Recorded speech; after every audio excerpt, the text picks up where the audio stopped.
Jack सिर्फ कुछ minute ज्यादा सो गया था। जब उठा तो देखा कि उसकी गर्लफ्रेंड कब गई, उसे पता ही नहीं चला। उसने सोचा उसे फोन करके नाश्ता मंगवा ले, लेकिन तभी बाहर अचानक एयर सायरन गूंजने लगा। जैक हैरान हो गया। वो भागकर बालकनी पर गया और जो नजारा उसने देखा उससे उसके होश उड़ गए। सामने की इमारत से एक आदमी कूदकर खुदकुशी कर रहा था। फिर एक फौजी हेलीकॉप्टर नियंत्रण खो बैठा और एक इमारत से टकरा गया। जैक कुछ समझ पाता इससे पहले ही नीचे चीखें और दहशत की आवाजें गूंजने लगी। जब वो झुककर नीचे देखता है तो लोग इधर उधर भाग रहे थे और उसकी गर्लफ्रेंड भी भीड़ में थी।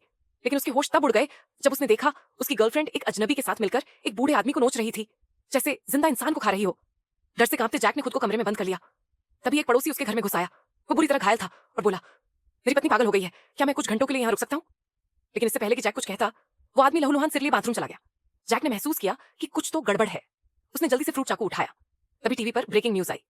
शहर में ज़ॉम्बी वायरस फैल गया है। संक्रमित लोग पागल हो जाते हैं, आंखों से खून बहता है और वे इंसानों पर हमला कर देते हैं।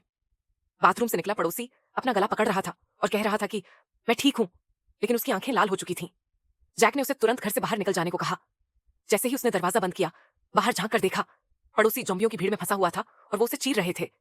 वो घबराया हुआ अपने माता पिता को फोन मिलाने लगा, लेकिन नेटवर्क फेल था। तभी उसकी माँ का एक मैसेज आया, जैसे भी हो जिंदा रहो। अब वो जान चुका था कोई मदद नहीं आने वाली।